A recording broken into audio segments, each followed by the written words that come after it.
Boa noite. Boa noite. Temer se diz alvo de uma conspiração para derrubá-lo. Em carta aos congressistas, o presidente rebate acusações de delatores. Vídeos do doleiro Lúcio Funaro criam tensão entre Rodrigo Maia e Temer. A Câmara recebeu material junto com a segunda denúncia contra o presidente.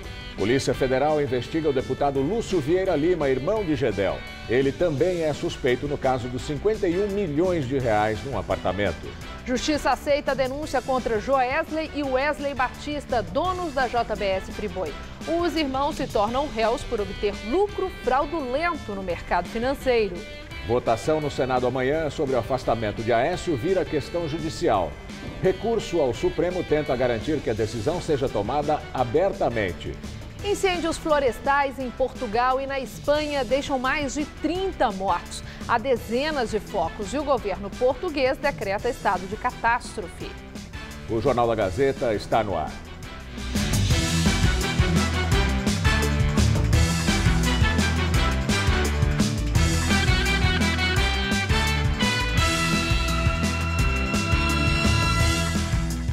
O ex-vereador, que aqui em São Paulo se passava por policial e produtor de televisão, foi preso por estupro, foi agora reconhecido por novas vítimas. Até agora, 21 mulheres afirmam que foram atacadas por ele. Adson Muniz Santos chegou à Delegacia da Mulher no centro da cidade por volta das 9 da manhã e foi colocado numa cela individual. Ele foi preso na quarta-feira da semana passada temporariamente, suspeito de se passar por um policial ou um produtor de uma emissora de televisão para sequestrar e estuprar mulheres. Com ele, a polícia encontrou um distintivo falso da Justiça Federal, uma carteira de vereador, além de uma arma de brinquedo. Até o momento, 21 mulheres afirmaram ter sido vítimas de Adson, mas o número deve aumentar, porque, segundo a polícia, o criminoso agia desde 2012. Os depoimentos começaram no início da tarde. Só neste primeiro dia, 9 mulheres vieram fazer o reconhecimento do suspeito. A polícia quer transformar a prisão de Adson de temporária, de 30 dias, para preventiva, sem prazo para soltura. Um número expressivo de vítimas só mostra o caráter dele, né? E, obviamente, tudo isso vai consubstanciar o nosso pedido de prisão preventiva. Essa mulher, que prefere não mostrar o rosto, conta que reconheceu Adson pela televisão assim que ele foi preso. Ela procurou a polícia para relatar que foi abordada e perseguida pelo suspeito na Avenida Paulista, em dezembro do ano passado. Adson disse que estava recrutando mulheres para participar de um reality show. Eu disse que não tinha interesse e aí começou a insistência dele e ele começou a me perseguir.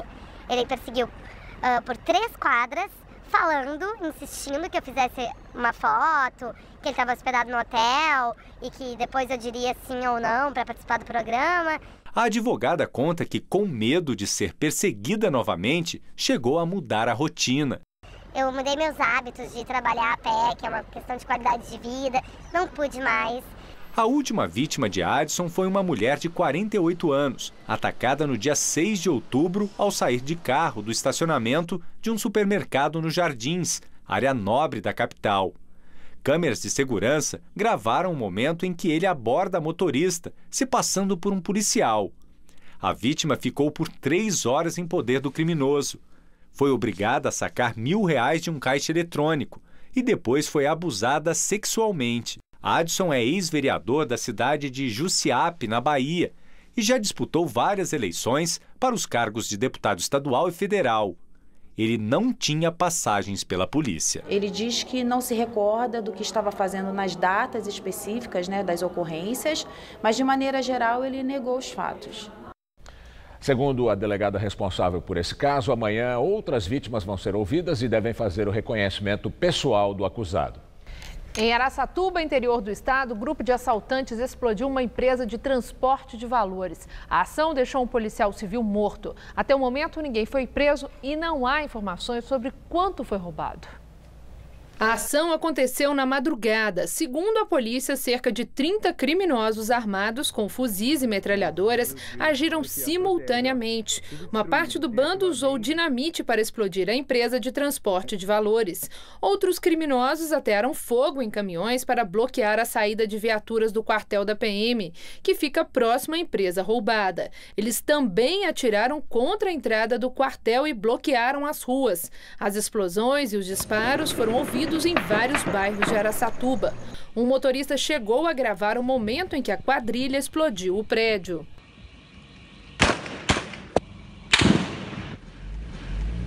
Nossa senhora, é um monte de tiro. Meu Deus do céu. Nossa, mano, explodiram tudo aqui. O policial civil André Luiz Ferro da Silva foi baleado durante a ação. Ele chegou a ser socorrido, mas não resistiu. Ainda na fuga, os criminosos roubaram um caminhão e fecharam um sentido da rodovia Marechal Rondon.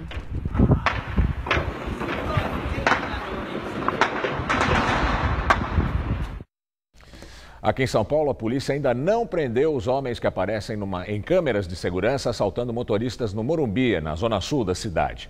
Na sexta-feira, homens armados com uma metralhadora obrigavam os carros a parar na rua Francisco Tramontano. As ações começaram por volta das 11 da noite de sexta-feira. 3 homens armados obrigavam os motoristas a parar para roubar as vítimas. Um deles estava com uma metralhadora.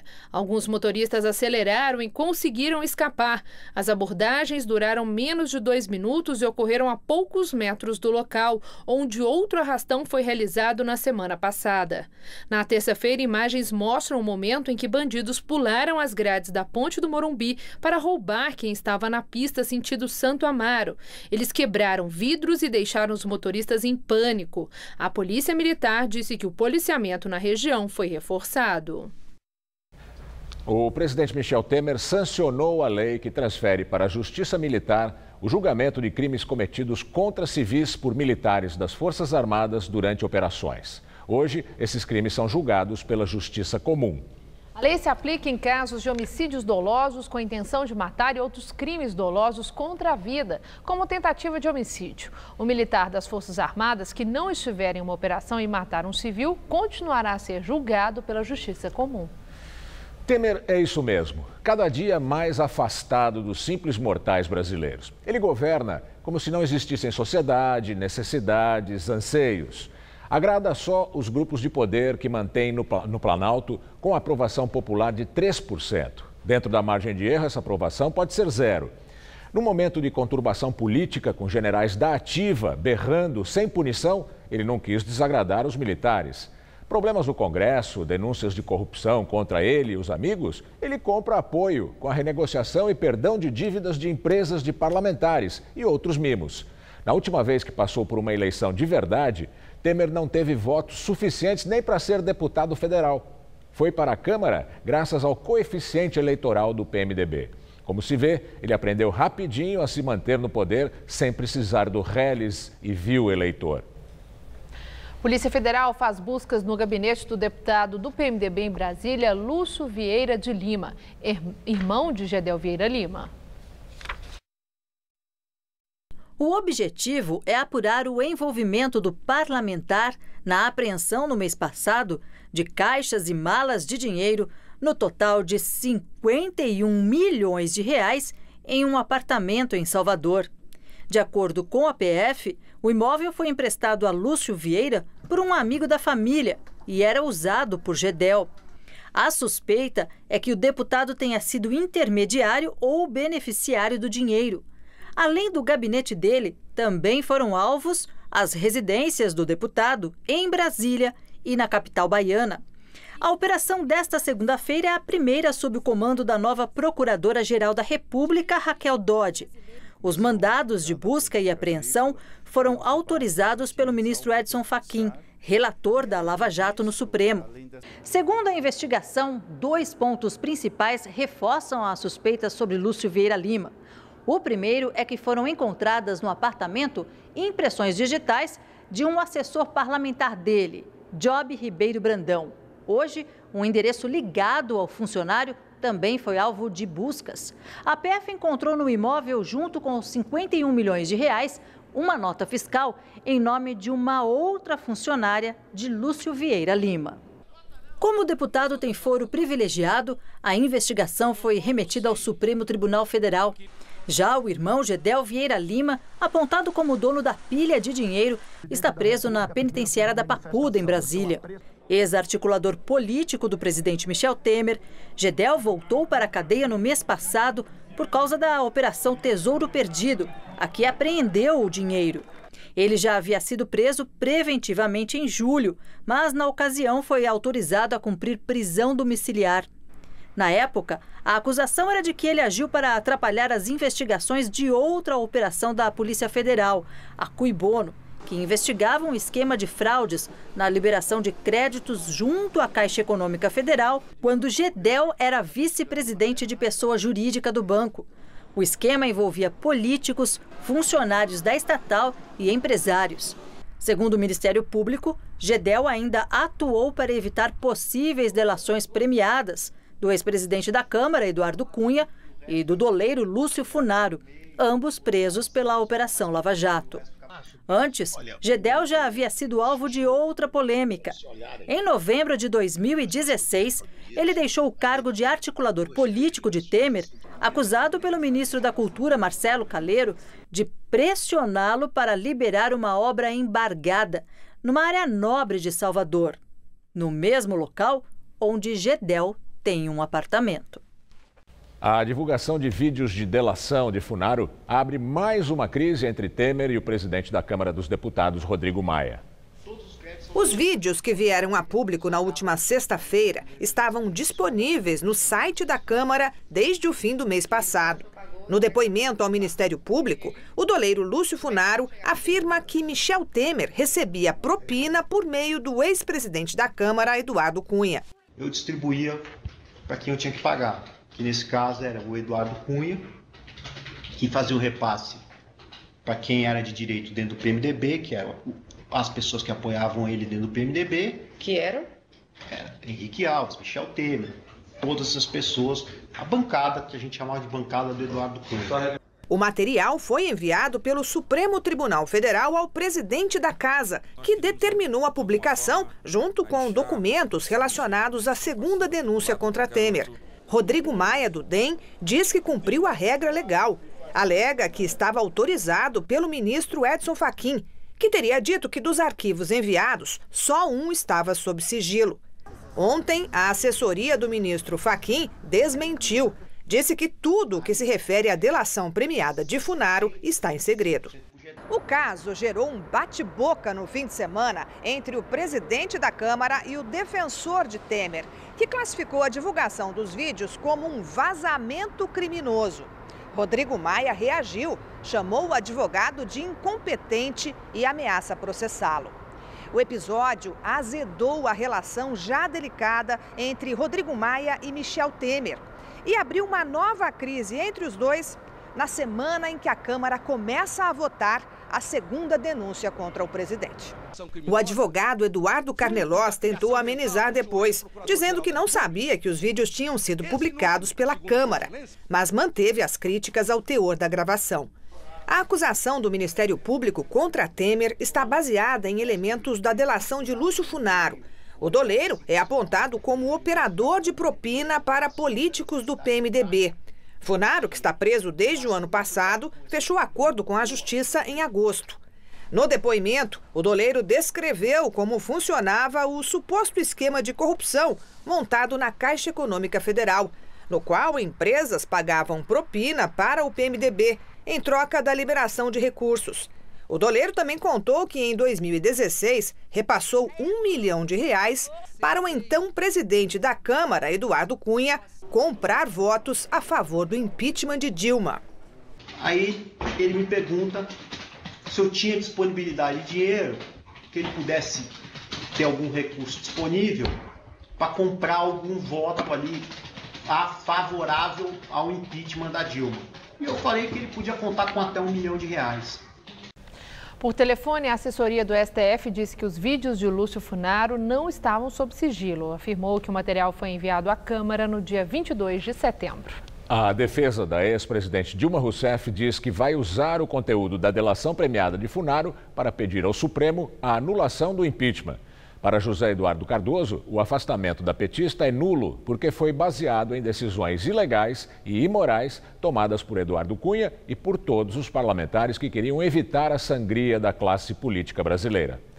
Às vésperas da votação da segunda denúncia, o presidente Temer manda carta a parlamentares em que se diz vítima de conspiração. Temer foi acusado pelo ex-procurador-geral da República, Rodrigo Janot, de ser o líder de uma organização criminosa e de tentar obstruir as investigações. Os ministros Eliseu Padilha, da Casa Civil, e Moreira Franco, da Secretaria-Geral da Presidência, ambos do PMDB, também foram denunciados pelo crime de organização criminosa.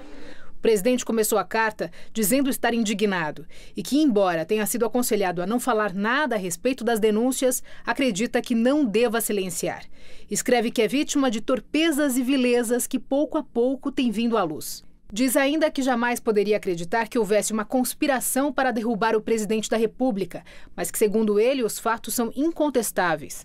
Classificou os áudios dos delatores da JBS como diálogo sujo, imoral e indecente, capaz de fazer envergonhar aqueles que o ouvem.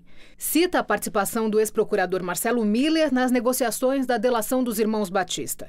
No texto, Temer também usa declarações do deputado cassado e ex-presidente da Câmara, Eduardo Cunha, para atacar a delação de Lúcio Funaro, que acusa o presidente de corrupção. Voltou a acusar também o ex-procurador-geral Rodrigo Janot de ter como único objetivo derrubar o presidente para, ao final do que chama de trama, ser ou indicar o novo candidato à presidência da República. Falou que no seu governo os programas sociais não foram eliminados e que a economia cresceu. E completou: as explicações são um desabafo. E na certeza de que a verdade dos fatos será reposta, agradeço a sua atenção. A carta começou a ser distribuída aos deputados da base na manhã de hoje. Com o gesto, Temer tenta convencer os aliados a barrar a segunda denúncia contra ele. Os funcionários do próprio Planalto distribuíram pessoalmente a mensagem em papel, mas uma versão virtual também foi encaminhada aos parlamentares. A CCJ, a Comissão de Constituição e Justiça da Câmara, deve votar na quarta-feira o parecer que é contra a investigação da denúncia que envolve Temer. A previsão é que a votação no plenário da Câmara ocorra até o dia 23. E o jornal o Globo publicou uma foto hoje que mostra a placa que sinaliza o prédio do Congresso Nacional, onde manifestantes fizeram uma intervenção. Um adesivo com as mesmas medidas da placa original foi colocado com os dizeres: formação de quadrilha, corrupção ativa, o grande acordo nacional. E hoje o governo Temer publicou uma nova regra que dificulta a divulgação da chamada lista suja, que reúne empresas e pessoas que usam trabalho escravo. Agora, para serem públicos, os nomes envolvidos dependem de uma determinação expressa do ministro do Trabalho. Em nota, o Ministério do Trabalho afirmou que a mudança dá segurança jurídica à atuação do Estado brasileiro. Agora o comentário de Josias de Souza, direto de Brasília. E ele fala da portaria publicada pelo governo Temer, mudando a definição de trabalho escravo. O governo de Michel Temer baixou um decreto para dificultar a punição do trabalho escravo no país. Pense nisso sem pensar no resto. Esqueça a crise econômica, a crise moral, pense só nisso. O trabalho análogo à escravidão, cuja existência em pleno século XXI já era um escândalo, virou um escárnio. Temer atende a uma exigência da bancada ruralista, que ameaçava votar a favor da denúncia contra o presidente na Câmara. A pretexto de salvar o que lhe resta de mandato, Temer desdenha da posteridade para conscientemente criar embaraços para os fiscais do trabalho escravo. É como se o presidente da República, para salvar o próprio pescoço, se tornasse escravo dos interesses mais mesquinhos. O governo alcançou o estágio da banalidade do mal. Assume sua vilania, sua crueldade gratuita com hedionda naturalidade. Experimente colocar a portaria que cria embaraços à fiscalização do trabalho escravo nas suas circunstâncias. Pense na reunião em que o presidente discutiu com seus auxiliares o atendimento às demandas dos deputados ruralistas.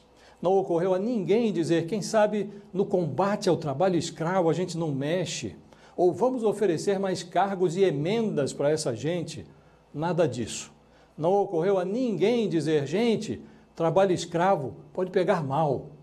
O mais trágico não é nem a crueldade. A tragédia está na percepção de que, para salvar Temer, até a sensibilidade humana foi levada ao balcão. Boa noite. Daqui a pouco, Maria Lídia Flândula entrevista Alberto Goldman, vice-presidente nacional do PSDB e ex-governador de São Paulo. E o calor finalmente diminuiu um pouquinho e a semana começou com temperatura mais fresca aqui em São Paulo. Olha, mas nada duradouro, viu? A partir de amanhã já volta a esquentar. Vamos ver em detalhes a previsão para o Brasil e o estado de São Paulo com Mariana Armentano.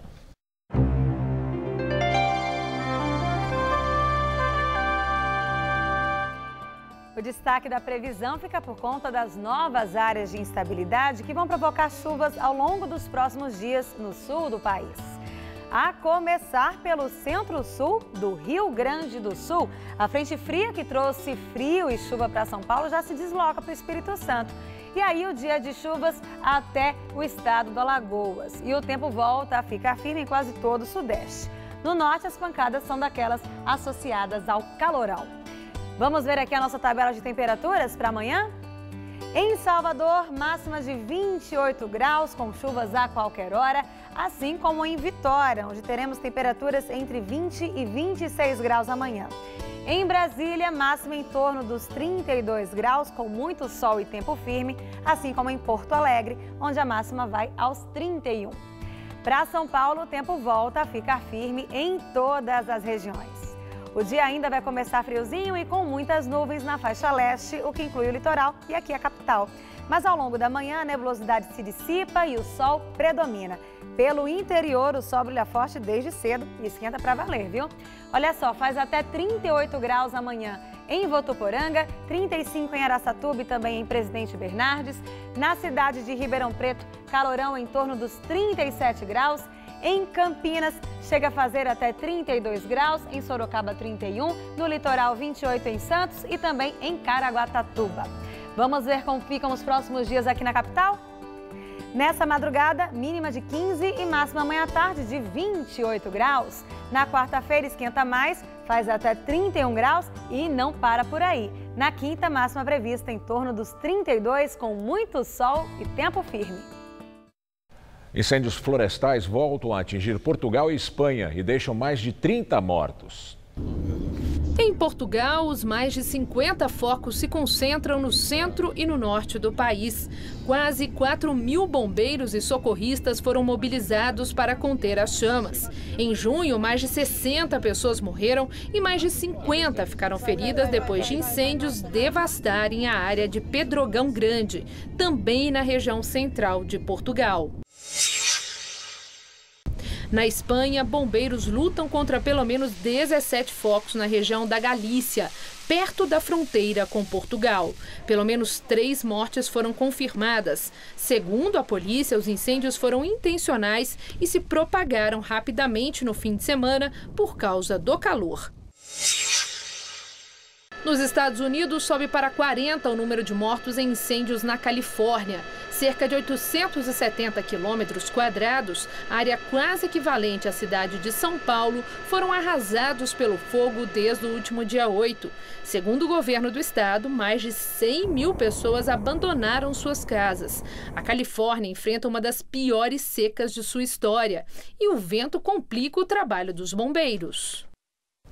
A Justiça Federal de São Paulo aceitou hoje a denúncia contra os irmãos Joesley e Wesley Batista por uso de informações privilegiadas para a manipulação do mercado financeiro. Com a decisão, os empresários tornam-se oficialmente réus no processo. Os irmãos Joesley e Wesley Batista estão presos desde setembro, acusados de se beneficiarem de informações relacionadas ao acordo de colaboração premiada firmado entre eles e a Procuradoria-Geral da República para obter lucro e atuar em favor das empresas da família. Segundo denúncia do Ministério Público Federal, aceita hoje pela Justiça, antes da divulgação da delação premiada feita por eles, além de evitarem prejuízo para as empresas do grupo, os dois irmãos lucraram 100 milhões de reais com a compra de dólares, dias antes do vazamento do acordo para a imprensa. Para a Procuradoria, eles sabiam que a delação causaria a queda das ações da JBS no mercado de capitais e alta do dólar. A defesa dos irmãos Batista diz que as operações de derivativos cambiais e mercado mobiliário feitas por Wesley e Joesley foram legais e fazem parte da rotina da empresa. Segundo o advogado, os dois executivos confiam na justiça e continuam à disposição para reforçar todos os esclarecimentos já apresentados para a Polícia Federal e o Ministério Público. O plenário do Senado vota amanhã se mantém as medidas cautelares impostas pelo Supremo ao senador afastado Aécio Neves do PSDB. Ainda não foi decidido se a votação será aberta ou secreta. O partido Rede Sustentabilidade, representado pelo senador Randolfo Rodrigues, protocolou hoje um mandado de segurança no Supremo Tribunal Federal para que a votação sobre as medidas cautelares contra o Tucano seja aberta. O documento sustenta que, pela gravidade dos fatos, os votos devem ser nominais. O voto secreto poderia evitar o desgaste político sobre os senadores diante das inúmeras denúncias que recaem sobre Aécio Neves. O STF havia determinado o afastamento imediato de Aécio de suas funções parlamentares e o recolhimento noturno em sua residência. Ele é acusado de obstrução de justiça e corrupção passiva, com base nas delações da JF do grupo Friboi. O Tucano foi flagrado em áudios articulando pagamentos com Joesley Batista. Além disso, o primo de Aécio, Frederico Pacheco, apareceu em imagens feitas pela Polícia Federal recebendo R$500 mil em uma mala. De acordo com as investigações, o dinheiro era parte de um total de R$2 milhões que seriam entregues a Aécio. O senador afastado sempre negou as acusações e se diz vítima de uma armação. As medidas cautelares impostas a ele abriram um racha entre o Judiciário e o Legislativo. Por 6-5, o Supremo decidiu que o próprio Congresso é quem dará a palavra final sobre restrições a políticos. A votação de amanhã pode anular o afastamento do mandato do senador mineiro e também o recolhimento noturno. Para isso, ele precisará do apoio da maioria dos 81 senadores, ou seja, pelo menos 41. O regimento interno do Senado prevê votação secreta em situações de prisão de um parlamentar. A Constituição Federal, porém, não diz claramente que modelo deve ser adotado nestes casos, o que abre brecha para diferentes interpretações. Em 2015, no caso da prisão do senador cassado Delcídio do Amaral, o então presidente do Senado, Renan Calheiros, do PMDB, sugeriu que a votação fosse sigilosa, mas acabou levando a decisão ao plenário, que optou pelo voto aberto. No final daquele mesmo dia, já com a decisão do Senado, o ministro Edson Fachin, do STF, determinou que a votação fosse aberta. Na ocasião, o próprio Aécio Neves apoiou o entendimento do Supremo. Este fato, inclusive, é explorado na petição entregue por Randolfo Rodrigues da Rede ao STF. O pedido lembra que Aécio, além de defender a votação aberta, votou pela manutenção da prisão que havia sido decretada contra Delcídio. Além de requerer a votação aberta na sessão marcada para amanhã, a Rede Sustentabilidade também pede que o artigo do regimento interno do Senado, que trata da votação sigilosa, seja retirado de forma definitiva. Pelo menos 13 senadores não devem participar da votação amanhã. Segundo o site do Senado, os parlamentares estão afastados por licença ou em viagem oficial. E o ministro Alexandre de Moraes será o relator no Supremo do pedido do senador Randolfo Rodrigues da Rede, que defende a votação aberta no caso referente às medidas cautelares aplicadas a Aécio. A escolha foi por meio de sorteio. Moraes é ex-integrante do PSDB e pediu desfiliação do partido em fevereiro, quando foi indicado por Temer para assumir a vaga de Teori Zavascki, que morreu em um acidente aéreo. Vamos agora ao comentário de política com Bob Fernandes. Delação do doleiro Funaro foi vazada no site da Câmara. Câmara presidida por Rodrigo Maia. Delações se tornaram arma também nas manchetes, como as do hoje. Temer, que traiu Dilma, foi traído por Funaro e se sente traído por Rodrigo Maia.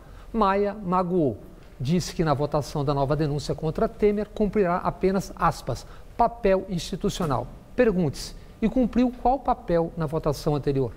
Funaro revelou: No impeachment de Dilma, o então presidente da Câmara, Eduardo Cunha, pediu dinheiro a ele, o doleiro do PMDB, para comprar votos contra Dilma. E aí? E aí, nada. Temer, agora presidente, compra votos de novo para escapar ao impeachment. E aí? E aí, nada. Pergunta em busca de reflexão. Onde andam atores que ocuparam atos e manchetes que levariam ao impeachment de Dilma? Aécio Neves depende do corporativismo para reaver o mandato suspenso e para escapar à humilhante prisão domiciliar noturna. Na noite do impeachment, Bolsonaro parabenizou Eduardo Cunha por, aspas, entrar para a história e elogiou o torturador brilhante Usta. Em busca de apoio à sua candidatura, agora Bolsonaro se ajoelhou nos Estados Unidos e elogiou outro farsante e doido, o presidente Trump. Aliando-se aos tais movimentos, o PSDB puxou o bloco do impeachment. Agora esfacelado, o PSDB é sócio de Temer no governo e vive a luta entre criador e criatura, Alckmin e Dória. Já o movimento MBélico seguiu seu caráter. Com financiamentos, serviu ao PMDB de Eduardo Cunha, parasitou o PSDB para servir a Dória e tentar, aspas, destruir Alckmin. O DEM quer trocar Dória por Luciano Huck, sem problema. Os MBélicos já namoram Bolsonaro. Mas e se vierem Huck e empresários amparados pelo tal fundo cívico? Tem jogo. Nisso, MBélicos jamais serão bélicos. E a corrupção? Foi esquecida pelos tais movimentos. Agora estão todos caçando nus e pornografia, aliados a Alexandre Frota, aquele mesmo da série pornô Brasileirinhas. E o ator fundamental, decisivo, que embarcou nisso com esses aí? Está em casa, em silêncio, por desencanto, vergonha ou cumplicidade. Boa noite. Já passa de 270 o número de mortos no atentado com caminhões à bomba na Somália no sábado. Esse foi o pior ataque da história da Somália e o número de mortos ainda pode aumentar. A explosão perto de um hotel e de um movimentado mercado popular da capital Mogadíscio deixou mais de 300 feridos. Os hospitais estão superlotados e há falta de medicamentos e bolsas de sangue. O governo da Turquia, que já tinha oferecido ajuda humanitária à Somália depois do ataque, recebeu hoje mais de 70 feridos que serão atendidos no país. A Somália é um dos países que mais registram ataques terroristas no mundo. Nenhum grupo assumiu até agora a autoria do atentado, mas é muito provável que o grupo jihadista Al-Shabaab, ligado à Al-Qaeda, seja o responsável. O grupo não se manifestou. O Conselho Nacional Eleitoral anunciou oficialmente a vitória de 17 candidatos do Partido Chavista, num total de 23 estados. O presidente Nicolás Maduro afirmou que o governo teve uma vitória estrondosa. A oposição diz que não vai aceitar o resultado. Maduro ironizou, dizendo que não vai contestar a votação nos 6 estados em que a oposição venceu. O resultado contrariou todas as pesquisas, que chegaram a prever a derrota do governo chavista na maioria dos estados.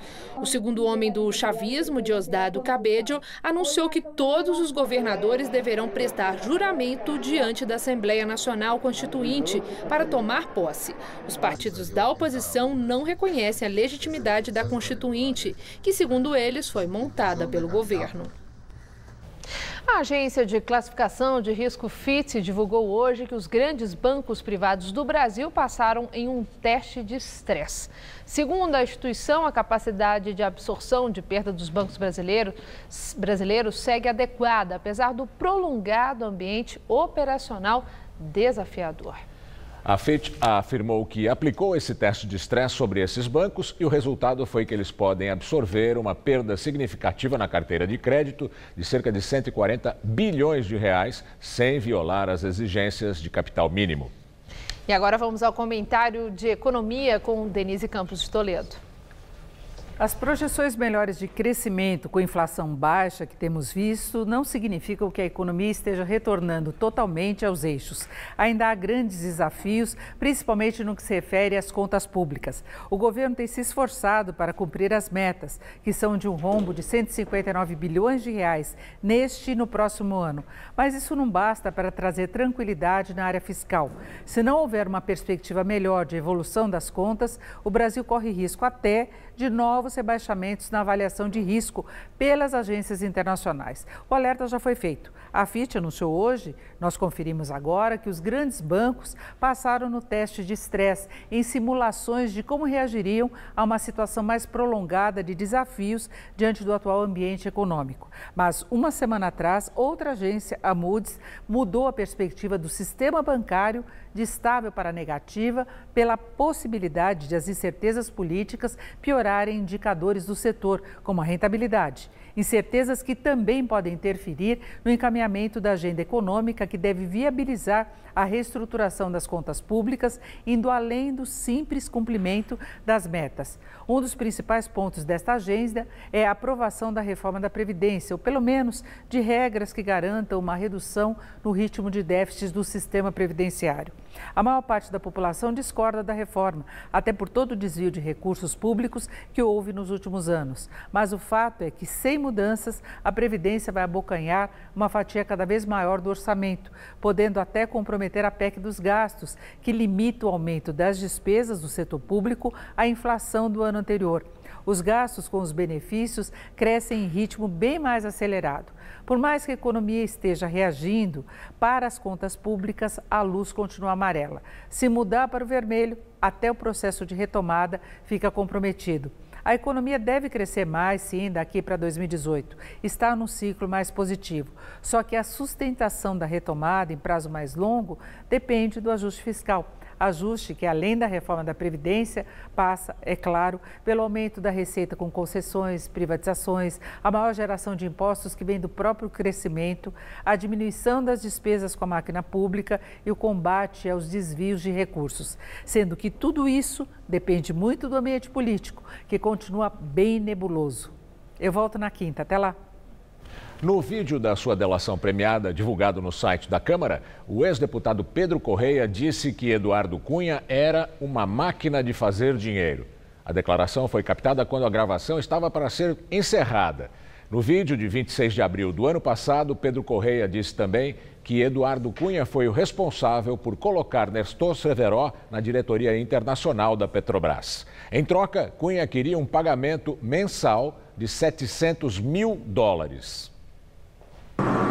O Eduardo Cunha foi quem acertou essa nomeação, e inclusive Nestor Severo tinha acertado de conseguir uma arrecadação de $700 mil para o PMDB. O Nestor Severo não conseguiu cumprir o compromisso, que era muito alto, evidentemente. Agora as notícias do esporte com Estela Gontijo e Celso Cardoso.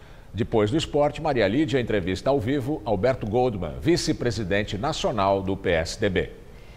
Derrota do Corinthians anima os concorrentes ao título de campeão brasileiro, em especial o Santos do Gamberini, né, que joga daqui a pouquinho, né, Celso? Pois é, Estela. O Santos encara o Vitória da Bahia no estádio do Pacaembu em instantes, às 8 da noite.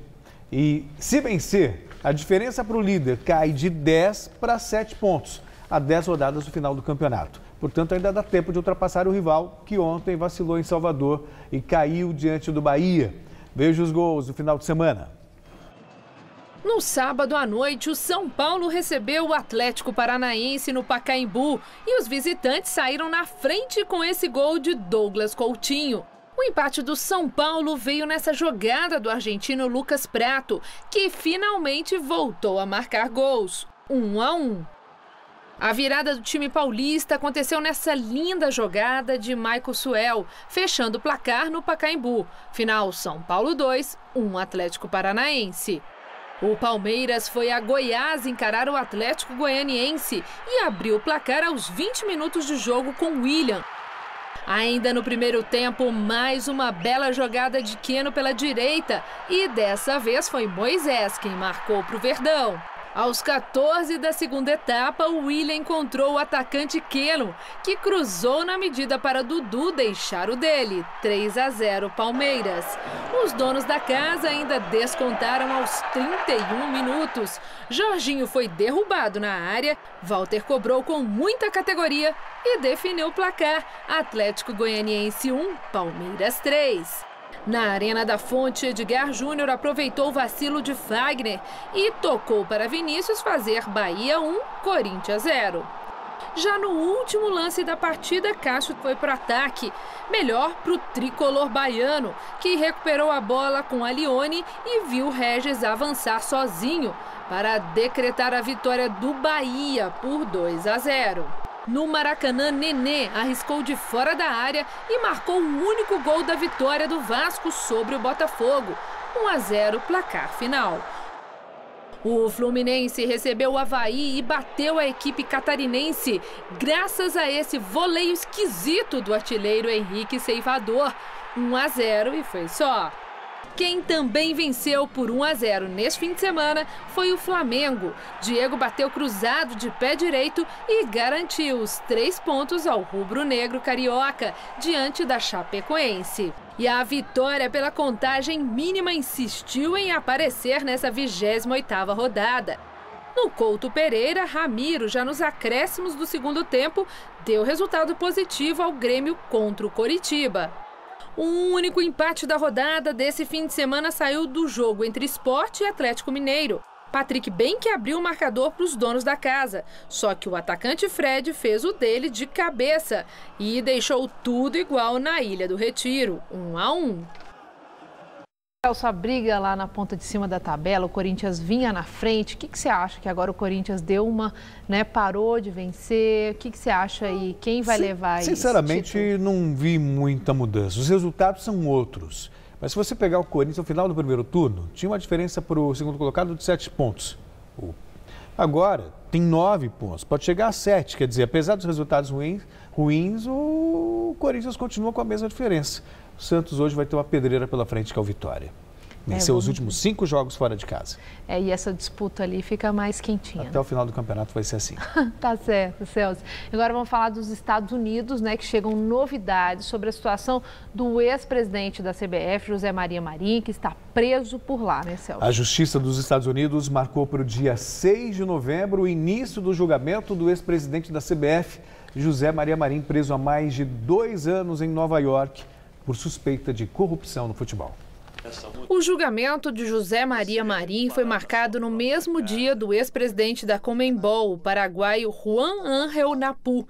Ambos são acusados de crimes de corrupção, lavagem de dinheiro e organização criminosa na negociação de contratos de transmissão e patrocínio esportivo com canais de televisão e empresas. Os dois cumprem prisão domiciliar em Nova York. Desde o final de 2015, estão na lista de 42 entidades e dirigentes esportivos indiciados pelo FBI. Segundo a polícia americana, o esquema de fraudes teria movimentado cerca de 200 milhões de dólares em propina, o que ultrapassa a marca de 632 milhões de reais. Dos 15 dirigentes esportivos acusados pela promotoria americana por corrupção e que ainda esperam julgamento nos Estados Unidos, apenas 3 deles ainda declaram inocência. Entre eles, o brasileiro José Maria Marim. Além de Marim, outros 2 cartolas brasileiros foram indiciados pelo FBI nos Estados Unidos: Ricardo Teixeira, ex-presidente da CBF, e o atual chefe da entidade, Marco Polo Del Nero. Ambos não saem do Brasil desde 2015 e conseguiram evitar a prisão e extradição para os Estados Unidos. No caso de Del Nero, o indiciamento dele fora do país sequer o levou a abandonar a presidência da CBF. No Brasil tudo é mais fácil. Celso, muito obrigada. Uma boa noite. Boa noite, até amanhã. Com você, Gamberini. Daqui a pouquinho, Maria Lídia entrevista Alberto Goldman, vice-presidente nacional do PSDB e ex-governador de São Paulo, sobre a crise no partido. Até já. Vamos começar? Dá licença. Olha o coraçãozinho, que bonito. Ih, gente, tem outro. São gêmeos. Quer dizer, não. Tem mais um. São 3 gêmeos.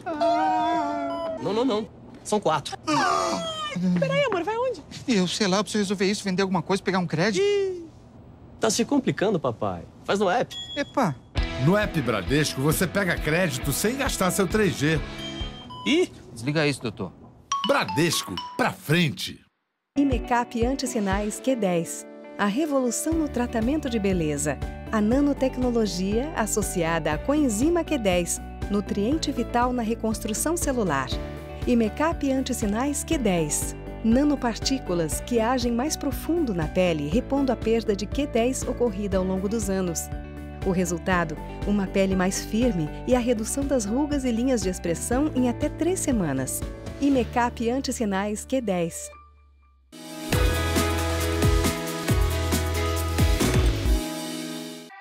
Tá a fim de escrever a sua própria história? Que tal dirigir a sua própria vida? Então corre pra cá, que a sua hora chegou. Bem-vindo ao Mundo Casper, o lugar certo para você pensar, criar e questionar. Na Casper, razão e emoção se unem para fazer diferente, fazer melhor. E você? Aceita o desafio? Tem muita coisa nova te esperando por aqui. Faculdade Casper Libero. Vestibular 2018. Paixão por comunicação. De segunda a sexta, a torcida, os técnicos, os dirigentes, os craques deles e os nossos se reúnem no Gazeta Esportiva. E para completar esse timaço, só falta você. Gazeta Esportiva, de segunda a sexta, 6 da tarde.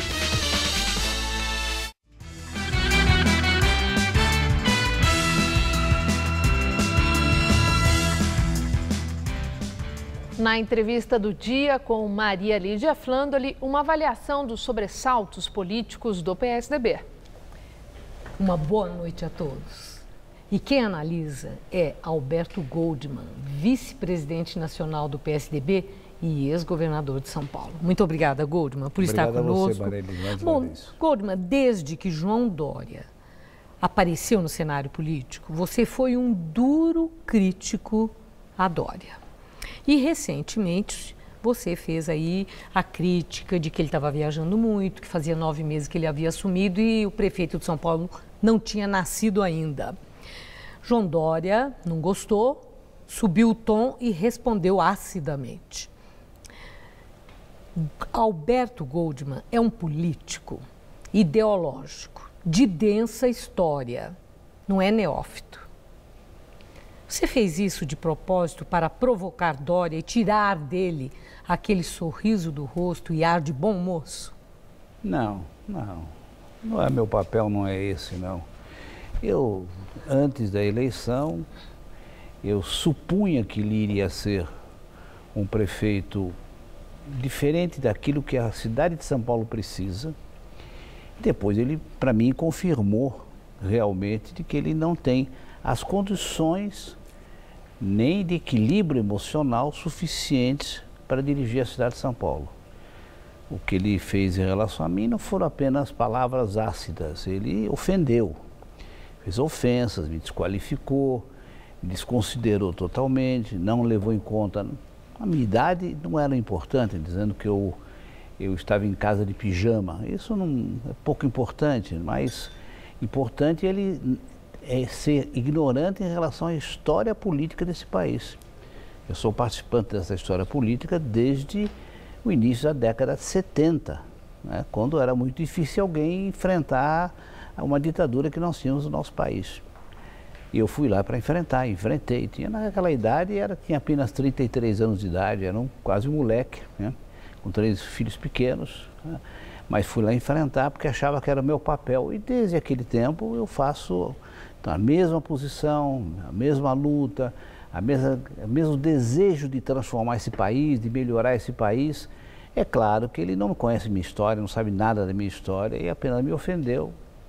Agora, considerando a sua história, um político que tem esse lastro e mais, né? E muito mais, teve presença na vida pública do país, foi ministro de Estado, governador do Estado de São Paulo. E o país vivendo esse momento tão complexo, tão difícil, e o seu próprio partido, um partido que não consegue sair da crise, Alberto Goldman, centrar suas críticas em João Dória, chama a atenção. Dória é uma ameaça? Ele é assim preocupante? Eu acho que é uma coisa passageira. Claro que para a Prefeitura de São Paulo não é passageiro.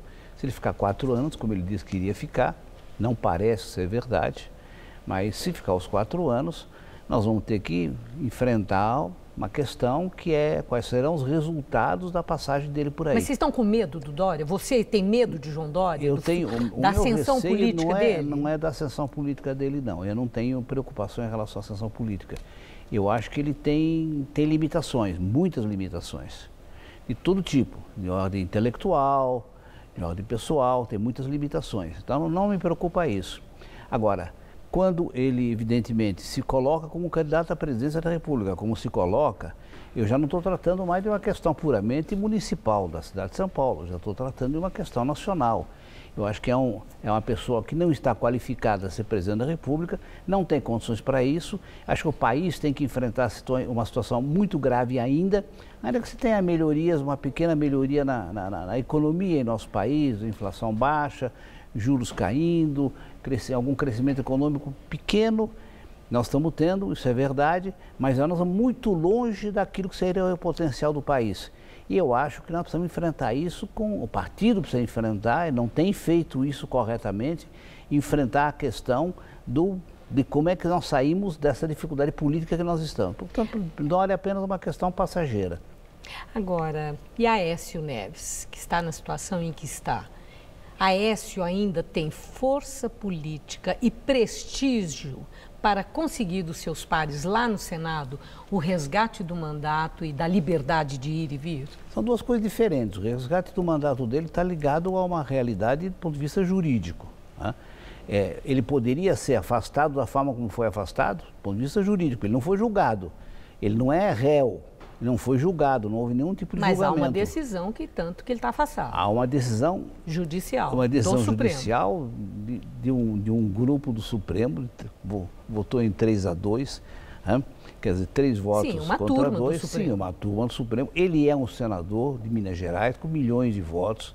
Eu acho que a situação dele é uma situação muito difícil para ele, muito delicada, mas não acho que essa condição tira dele totalmente a liderança que ele possa ter ainda dentro de Minas Gerais. Ele tem chance de ter esse mandato resgatado, você acredita? Eu acho que sim, eu acho que tem chance de ser um mandato resgatado. Pelo Senado? Mas não tem, talvez, chance de voltar a ser o Aécio que nós conhecemos na eleição. Evidentemente, ele não voltará a ser o Aécio que nós vimos na eleição, quase eleito presidente da República.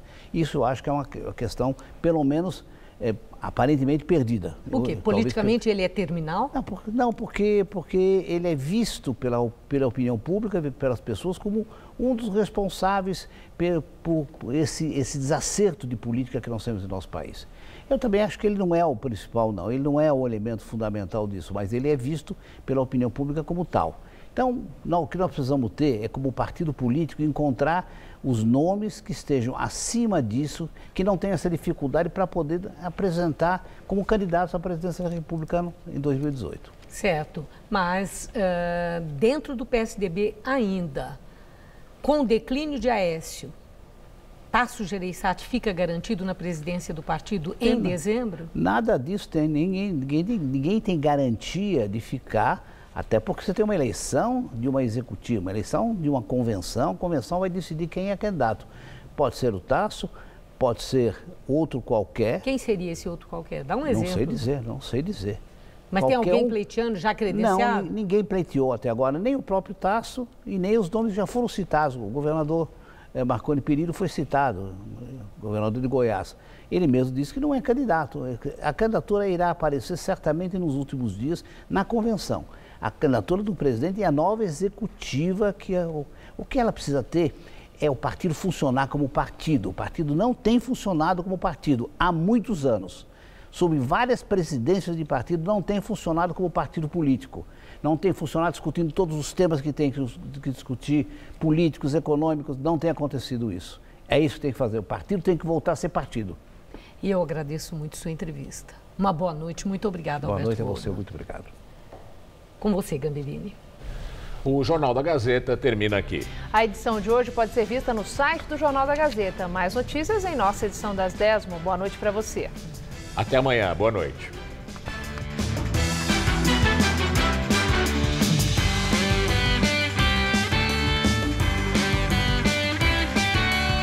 A gastronomia do Todo Seu tem o tempero certo para encerrar seu dia. É logo mais, 10h30 da noite.